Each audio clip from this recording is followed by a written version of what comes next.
शराब आता कैसे पहले ये समझना होगा। जब तक प्रशासन के पदाधिकारी स्ट्रिक्ट नहीं रहेंगे तब तक दूसरे राज्यों से तस्कर माफिया सब शराब माफिया लाते रहेंगे शराब को। इसलिए अभी माननीय मुख्यमंत्री को धन्यवाद देते हैं कि आपने कहा है कि शराब माफियाओं पर नकेल कसिए।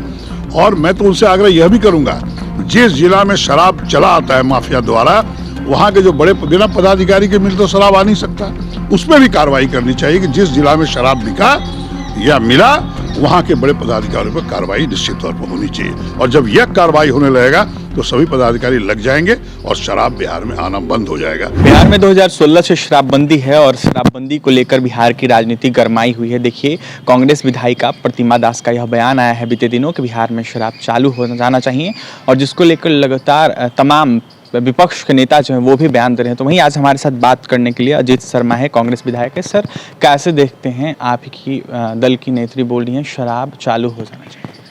वो क्या बोली है मैं सुना नहीं हूँ और मैं जानता नहीं हूँ, लेकिन जहाँ तक शराबबंदी का सवाल आप है, हम लोगों ने सदन में सभी लोगों ने मिलकर शराबबंदी लागू किया है। कोई एक व्यक्ति किया नहीं, सर्वसम्मत से हुआ है। वो भी अगर उस दिन सदन में होंगे तो वो भी होंगी। लेकिन जहाँ सवाल है कि शराबबंदी लागू पूर्ण रूपेण नहीं है। पूर्ण रूपेण का मतलब होता है दुकान यहाँ तो है नहीं, बंद है, लेकिन शराब तस्कर, शराब माफिया जो बड़े बड़े लोग हैं, निश्चित तौर पर शराब का खेप दूसरे राज्यों से लाके बिहार में बिक रहा है। ये माननीय मुख्यमंत्री जी को मैं धन्यवाद दूंगा। फिर अभी समीक्षा बैठक उन्होंने किया है, उन्होंने अब जनता से ज़्यादा जोर दिया है शराब माफियाओं पर कार्रवाई करने के लिए। शराब आता कैसे पहले ये समझना होगा। जब तक प्रशासन के पदाधिकारी स्ट्रिक्ट नहीं रहेंगे तब तक दूसरे राज्यों से तस्कर माफिया सब शराब माफिया लाते रहेंगे शराब को।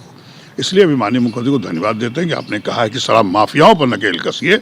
और मैं तो उनसे आग्रह यह भी करूंगा, जिस जिला में शराब चला आता है माफिया द्वारा, वहाँ के जो बड़े बिना पदाधिकारी के मिल तो शराब आ नहीं सकता, उसमें भी कार्रवाई करनी चाहिए कि जिस जिला में शराब बिका या मिला वहाँ के बड़े पदाधिकारियों पर कार्रवाई निश्चित तौर पर होनी चाहिए। और जब यह कार्रवाई होने लगेगा तो सभी पदाधिकारी लग जाएंगे और शराब बिहार में आना बंद हो जाएगा।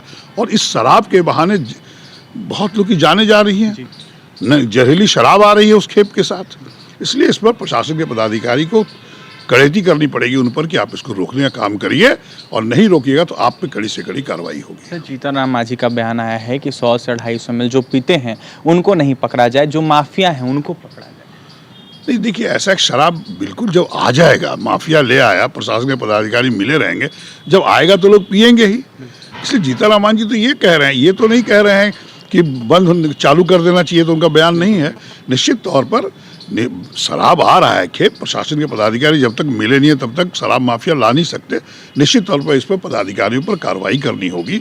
और अभी माननीय मुख्यमंत्री जी ने कहा है कि उस पर तस्कर पर कड़ैती कीजिए। निश्चित तौर पर करना है तो पूरा जम के करिए, और नहीं तो जहरीली शराब अगर उसकी आड़ में आता है और मौतें होती है तो ये तो बिल्कुल गलत बात है। और जनता का क्या नेचर है, अगर वो बिक रहा है, उसको लालच आया तो खरीद के पी ही लेगा। इसलिए जब रोक लगेगी तभी जनता नहीं पिएगी। इसलिए जनता का कोई पिए ना पिए ये तो अलग इशू है, वो क्यों बोलते हैं, लेकिन जब तक शराब पूर्ण रूपेण बंद नहीं होगा तो नेचर है इंसान का, जब मिलेगा तो पिएगा ही वो। सर, कुर्नी में उपचुनाव है, महागठबंधन कैसे तैयारी कर रहा है इसको देखते हैं? महागठबंधन चुनाव लड़ेगा और चुनाव जीतेगा।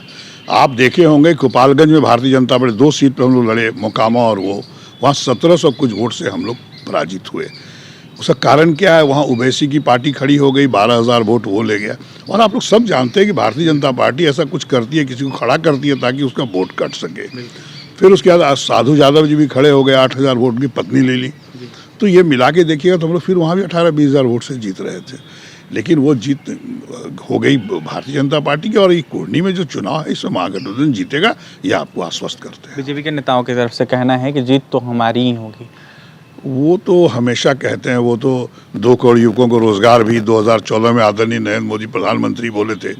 8 वर्ष बीत गए, 16 करोड़ युवकों को क्या रोजगार मिला? एक भी मिला क्या? उल्टा बेरोजगारी बढ़ी। जो बड़े बड़े PSUs कांग्रेस टाइम में बनाए गए थे वो आप बड़े बड़े उद्योगपतियों के हाथ बेचने का काम कर रहे हैं। इसलिए बोलना और करने में कतनी में फ़र्क है। वो बोल रहे हैं जीत रहे हैं, वो सब जगह वो जीतते ही रहते हैं। लेकिन आप 2000 अभी भी इस उपचुनाव में देखिएगा, 2024 में देखिएगा, हम लोग महागठबंधन जीतेगा और 2025 में पूर्ण बहुमत से हम लोग यहाँ जीतेंगे। अंतिम सवाल रहेगा, नियुक्ति पत्र बांटा जा रहा है मुख्यमंत्री नीतीश कुमार के द्वारा। बीजेपी वाले कह रहे हैं कि पहले से ये सब बहाली हो रखी है, और NDA में जब थे नीतीश कुमार तभी ये बहाली हो रखी थी, बस दिखावा किया जा रहा है। उनको कहने का बचा क्या, कहने के लिए काम किया। जब आप थे इतना दिन से, कहीं नहीं कर लिए थे। दिखावा है, आप तो कुछ करे नहीं, उल्टा आप कह रहे हैं कि दिखावा है। बिल्कुल करा जाएगा, उन्होंने करने नहीं दिया। भारतीय जनता पार्टी आदरणीय नीतीश कुमार जी को करने नहीं दे रहा था काम, इसीलिए वो अकबका के देखे कि काम विकास नहीं करें, उनकी बदनामी होगी। पिछले 17 वर्ष से वो मुख्यमंत्री रहे हैं, इसलिए उनका तो धन्यवाद देते हैं, स्वागत करते हैं कि आपने महागठबंधन आया और अब आप नौकरी देने का काम कर रहे हैं, जो कि भारतीय जनता पार्टी नहीं होने देना चाह रही थी। तो आपने सुना हमारे साथ कांग्रेस विधायक अजीत शर्मा सर थे। सर का यह साफ कहना है कि शराबबंदी कानून जो है मुख्यमंत्री नीतीश कुमार का सफल है, लेकिन कहीं ना कहीं अधिकारियों के चलते जो है शराब बिहार में आता है और अधिकारियों को जो है नीतीश कुमार ने निर्देश दिया है, अधिकारियों को जो है नकेल कसना चाहिए और शराब माफिया को जो है पकड़ना चाहिए। तो वहीं कुढ़नी उपचुनाव को लेकर अजीत शर्मा सर ने यह साफ कहा है कि तैयारी पूरे तरीके से और महागठबंधन की जो जीत है वो होनी तय है। वहीं क्या कुछ कह रहे थे अजीत शर्मा सर आपने सुना है। तो फिलहाल इस खबर में इतना ही, और भी तमाम खबरों के लिए NBC 24 के साथ बने रहें। बहुत बहुत धन्यवाद।